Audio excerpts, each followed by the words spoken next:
I want writing to be your friend. I want you to feel that this thing that may have eluded you or may have bitten you when you've tried to tickle it, or maybe doesn't come when it's called. I want the feeling at the end of the course that actually this is my companion. This is my trusted better angel looking after me.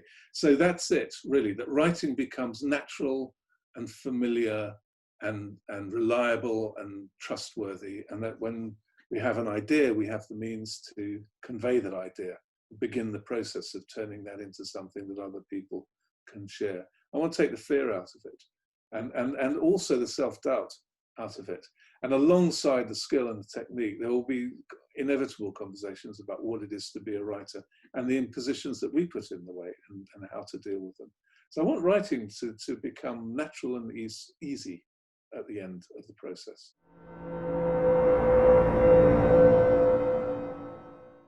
The actual exploration of dialogue and character and structure and story, I find infinitely delightful. I must declare my position on this question. It's not about formula. So no one can teach you how to write stories, but if you're already writing stories, we can teach you how to write better. That's the stories in your heart or not. You cannot get it out of a kind of schematic. But what I often find, and it applied to me too, when the BBC wrote back to me to say, we're interested in you, they said it was desperately overwritten, but there was something in the characters they found believable. And so I was good at character, and I was good at dialogue to some extent, but I was not very good at structure. And so the whole thing kind of, was a great effulgence of text, and I had to learn structure. Now, I had to learn structure so that the things I were good at worked. And in my experience dealing with aspiring writers, I mean, I don't know, well, dealing with writers, let's say, who aspire to doing it professionally, they're good at something. They might be really good at structure. They might be really good at creating character. They might be excellent at some kind of conjuring up a mood, or their dialogue just flows. Their dialogue just is sharp and sparky and works, and it's humorous and it's got different layers. But something's working, but something isn't. And because that other thing isn't working, none of it works. The analogy I sometimes use is that it's like the body of an organic creature, like a human being. That you might have a brilliant brain, you might have the most wonderful spleen in the world, you might have a fantastic kidney, fantastic. But if your heart's not working, none of it is working. And so, if your structure isn't working, none of it works. If your characterization is kind of lame, shallow, inauthentic, none of it works. If the dialogue struggles to get itself across, nothing comes across. And so one of the things that I want to do is just address all of those areas so that it clicks into place. And so for those who are already writing and finding actually they want to write better, it may be as simple as just getting one of those things adjusted, and then everything starts to kind of cook and sing. So what I'd like everyone to do is feel as passionate and excited about writing at the end of the course as I do. You've got to write and write and write and write. You've got to write when you don't feel like writing. You've got to write when you don't know what it is you're writing. You've got to write, and you've got to be prepared to write and throw away. I'd say what is the most important item of equipment for a budding screenwriter? Well, for any screenwriter. And you might say, oh, the keyboard or the pen or the page. Well, actually, it's the waste paper basket. It's being able to write stuff and see that it isn't working and throw it away. So working and working and working. And what happens is that it's like building muscles, really. It's like building an attribute slowly within the being. You begin to incrementally understand how story functions, how it works and how it doesn't. You can speed that process up, or you can facilitate that process with formula and technique. Of course you can, and it certainly helps to have people around you who encourage you. But you've got to do the running, or the writing, just write and write and write. And alongside that, read, absorb. There's a tendency sometimes for those who are, in any case, just writing and writing, to not want to be tarnished by other things, you know, other people's ideas. And I don't want to read that because it's going to influence me. And what tends to happen is that people find actually they are just influenced by a very narrow set of things. And they think they're not being influenced, but they are. So reading and watching and looking at stuff, not because you are enjoying it or not, but because you want to understand how it works. So intelligent reading, intelligent viewing, and then passionate and uncontrollable and incessant scribbling. Screenwriting is a particular discipline. It has certain qualities that need to be exercised. One is structure. A screenplay is a highly structured piece of work. It doesn't mean it's a mechanical piece of work, but it's highly, where you go in, where you come out, where your midpoints are, how the scenes are shaped, how you take your thread through, all of that has to be really carefully plotted in a way that sometimes, and forgive me novelists don't have to worry about, because they can, and I've adapted novels, so I know, you know, I've addressed people's woolliness. So screenwriting in terms of efficacy is really strong. As if it's not working, the whole thing is terrible, and you get slaughtered by the critics, you get slaughtered by the audience. So it's a very demanding discipline. The other thing is truthfulness and authenticity. It's got to resonate as true, and it's got to, people can see whether you're faking it.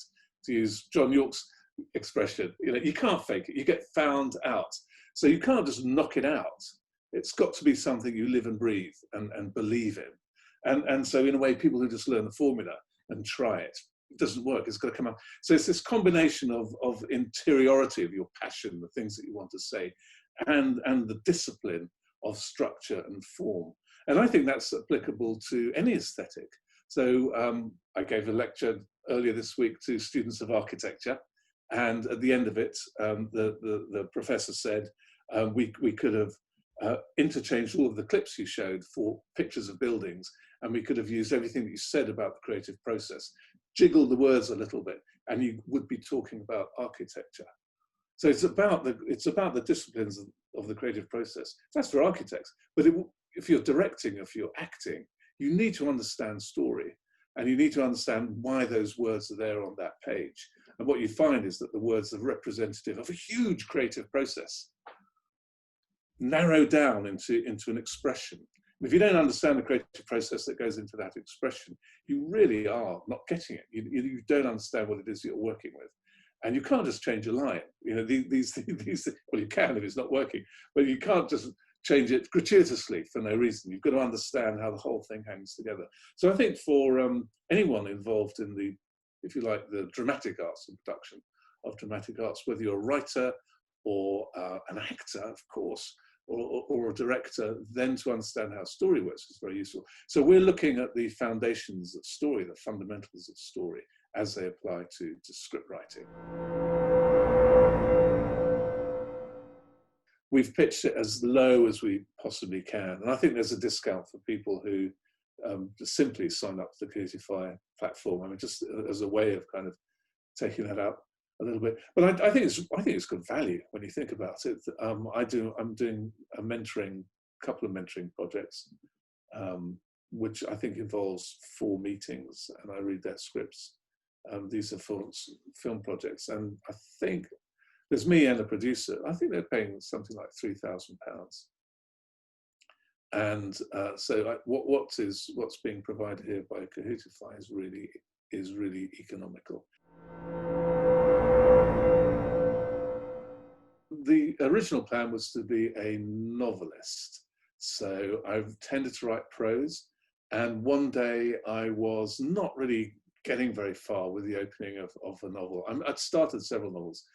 So I thought I'd try it as a script instead, and I wrote it out as a script, and it looked at the end of that like a sort of 1.5 hour television play, and then I shelved it really because I didn't know what to do with it. And one day I was out, and my brother came to visit. My girlfriend was there, and he said, "What's Robin up to these days?" And she said, "Well, the usual, he's writing." And my brother said, "Well, you know, what?" And she said, "Well, he's just written a script, I think." Well, I said, what's he doing with it? She said, well, nothing really. I think he's shelved it somewhere. So he said, why don't we send it to the BBC?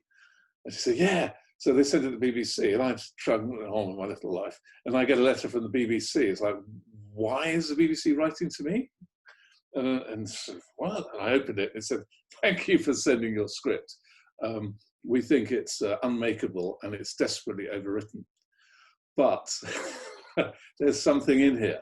There's a power in the writing, there's a passion and commitment and conviction in the writing. I can't remember all the adjectives they used, that we are interested in. So why don't you come in and have a chat with us? So I did. I went over to the BBC. They gave me a mentor. They put me in a workshop. We worked on scripts. And it's a long story, but this is how I suddenly found myself inadvertently in the realm of television. The workshop group became really strong. This is why I've always put an emphasis on the power of the workshop group if you can get it going. And we supported each other, looked after each other. One of our number then became a script editor. And what he did was blatantly just hired the rest of the workshop group, most of us that he felt were ready to write for TV. That was Doctor Who, back in the 90s, late 80s, actually. So I was commissioned, but they cancelled the series before I could get mine made. But no problem, he went on to script edit for Casualty. So I wrote an episode of Casualty, it was made, they liked it, they commissioned another one that year. I became regular, I got an agent, I got the bill, I got EastEnders, I started working in scripts. And it took me years to get back to writing a novel, which I finally managed. So it was a sort of, I stumbled into script writing